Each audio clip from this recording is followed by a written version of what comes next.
Assalamualaikum warahmatullahi wabarakatuh. Kami dari kelompok 11 dan 12 akan mempresentasikan mengenai identifikasi segmen dan target pasar. Di sini saya Farah Gina Tanzila akan mempresentasikan mengenai segmentasi pasar.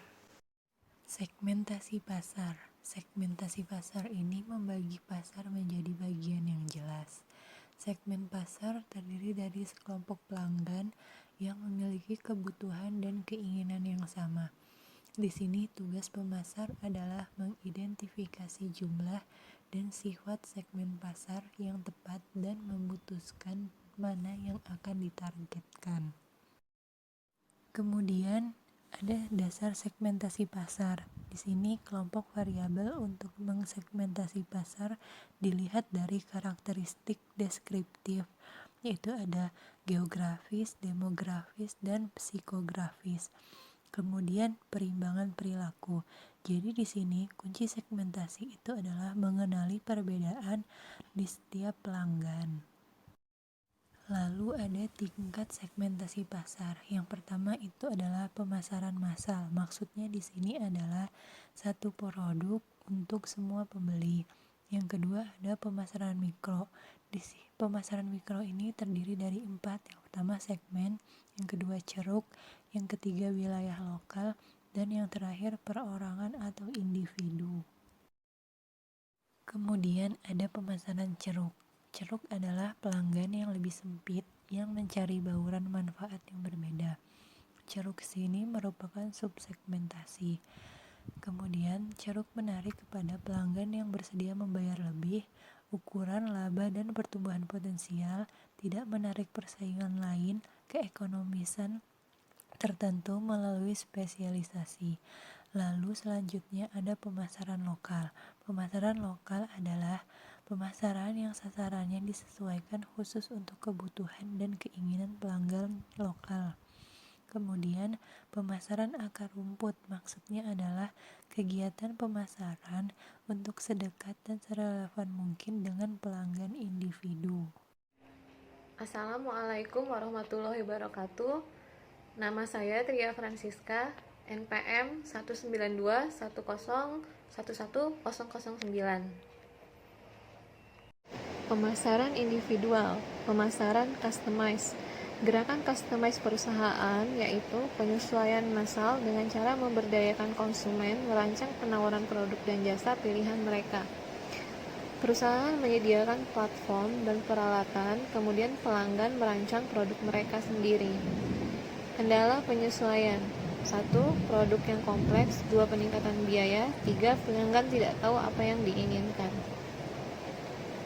Basis untuk segmentasi pasar konsumen: 1. Segmentasi geografis. 2. Segmentasi demografis. 3. Segmentasi psikografis. 4. Segmentasi perilaku. Segmentasi geografis. Segmentasi geografis membagi pasar menjadi unit geografis seperti negara, negara bagian, wilayah, kabupaten, kota, atau lingkungan. Perusahaan dapat beroperasi di satu atau beberapa area, atau dapat beroperasi di semua tetapi memperhatikan variasi lokal. Pemasaran akar rumput. Kegiatan berkonsentrasi untuk mendapatkan sedekat mungkin dan relevan secara pribadi dengan pelanggan individu. Contohnya adalah brand Nike, melibatkan konsumen sasaran melalui upaya pemasaran akar rumput seperti mensponsori tim sekolah setempat, klinik yang dilakukan para ahli, dan penyediaan sepatu, pakaian, dan peralatan. Selanjutnya, segmentasi demografis.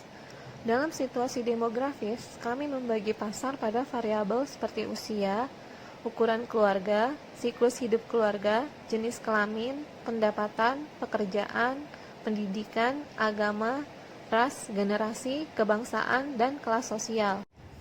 Mengapa variabel demografis sangat populer di kalangan pemasar?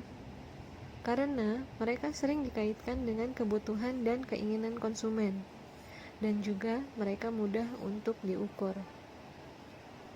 Umur dan siklus hidup. Keinginan dan kemampuan konsumen berubah seiring bertambahnya usia.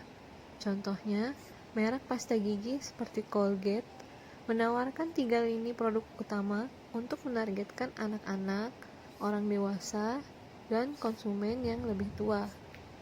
Yang kedua, Pampers. Pampers membagi pasarnya menjadi prakelahiran, bayi baru, bayi, balita, dan anak prasekolah. Assalamualaikum warahmatullahi wabarakatuh. Nama saya Suci Unita Putri, NPM 1921026. Selanjutnya saya akan mempresentasikan slide selanjutnya. Selanjutnya adalah variabel dari segmentasi demografis, yaitu tahap kehidupan. Tahap kehidupan atau life stage mendefinisikan kepedulian utama terhadap seseorang, seperti tahap hidup yang melalui perceraian, pergi ke pernikahan kedua, merawat orang tua yang lebih tua, memutuskan untuk hidup bersama dengan orang lain, memutuskan untuk membeli rumah baru, dan sebagainya. Konsumen dibagi menurut tahapan yang dicapai oleh seseorang dalam daur hidupnya.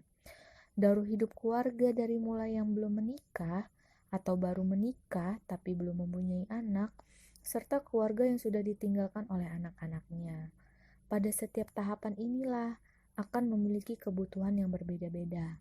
Tahap kehidupan ini menghadirkan peluang bagi pemasar yang dapat membantu orang untuk mengatasi masalah-masalah utamanya. Berikutnya adalah variabel dari segmentasi demografis, yaitu jenis kelamin, di mana dibedakan pada susunan genetik dan sebagian pada sosialisasi, yang mana wanita cenderung lebih berpikiran komunal, sedangkan pria lebih ekspresif diri dan diarahkan pada tujuannya. Diferensiasi gender ini telah lama diterapkan pada pakaian, tata rambut, kosmetik, dan majalah. Namun tidak semua produk dapat dibedakan menurut segmen ini, walaupun kebanyakan produk-produk dengan gaya hidup umumnya menggunakan segmen ini. Dengan demikian, timbullah pasar yang berorientasi pada pria dan pasar yang berorientasi pada wanita muncul saat ini. Selanjutnya adalah variabel pendapatan. Segmentasi pendapatan adalah praktik lama dalam kategori seperti mobil, pakaian, kosmetik, jasa keuangan, dan perjalanan. Pasar ini membagi sesuai dengan tingkatan pendapatan, seperti pendapatan yang di bawah 500.000 atau 500.000 sebulan, 500 sampai 1 juta, 1 juta sampai 2 juta, bahkan yang di atas lebih dari 2 juta. Namun pendapatan tidak selalu memprediksi pelanggan terbaik untuk produk yang diberikan. Selanjutnya adalah variabel generasi. Setiap generasi atau kelompok sangat dipengaruhi oleh waktu di mana ia tumbuh dan mulai berkembang. Perbedaan dari segi musik, film, politik, dan peristiwa yang menentukan pada periode itu. Anggota berbagi pengalaman budaya, politik, dan ekonomi yang sama dan memiliki pandangan dan nilai yang sama. Pemasar sering beriklan ke kelompok orang yang menggunakan ikon dan gambar yang menonjol dalam setiap pengalamannya. Mereka juga mencoba mengembangkan produk dan layanan secara unik guna memenuhi minat atau kebutuhan tertentu dan kebutuhan sesuai target generasinya. Segmentasi ini membagi target pasar berdasarkan rentang usia atau generasi tertentu, seperti generasi Z, generasi Y, dan generasi milenial. Orang-orang di masing-masing kelompok ini bertumbuh di era yang sama, punya pengalaman yang bisa dibandingkan, serta sifat, kebiasaan, dan pendapat yang sama.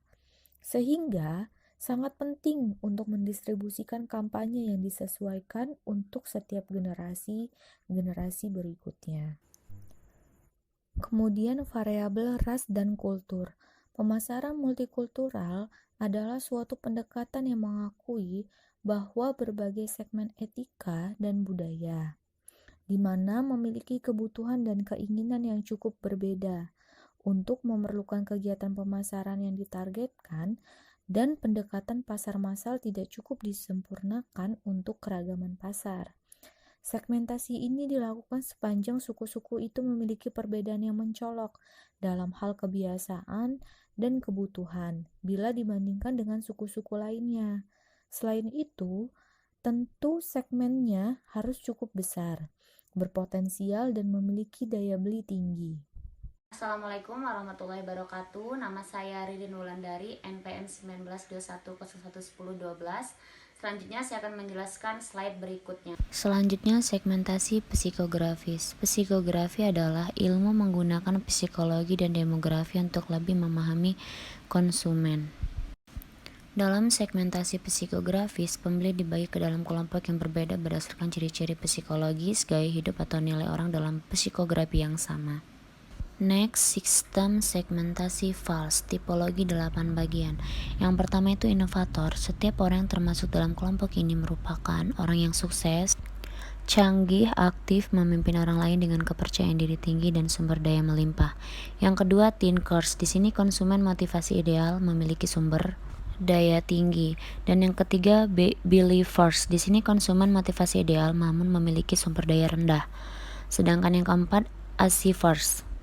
Konsumen motivasi penghargaan, sumber daya tinggi. Seorang achievers memiliki gaya hidup berorientasi pada tujuan. Yang kelima, strivers. Konsumen motivasi atas penghargaan, sumber daya rendah. Mereka adalah orang yang trendy dan menyenangkan. Yang keenam, experiencers. Konsumen motivasi ekspresi diri, sumber daya tinggi, termasuk orang yang muda, penting, antusias, impulsif, dan pemberontak. Yang ketujuh, makers. Konsumen motivasi ekspresi diri, sumber daya rendah, merupakan orang yang praktis. Dan yang terakhir, survivors. Konsumen yang termasuk dalam kelompok ini hidup dalam pendapatan yang terbatas tetapi relatif puas. Selanjutnya, kerangka FALS. Di sini ada 4 kelompok dengan sumber daya yang lebih tinggi adalah inovator, pemikir, orang yang berhasil, dan experiencers.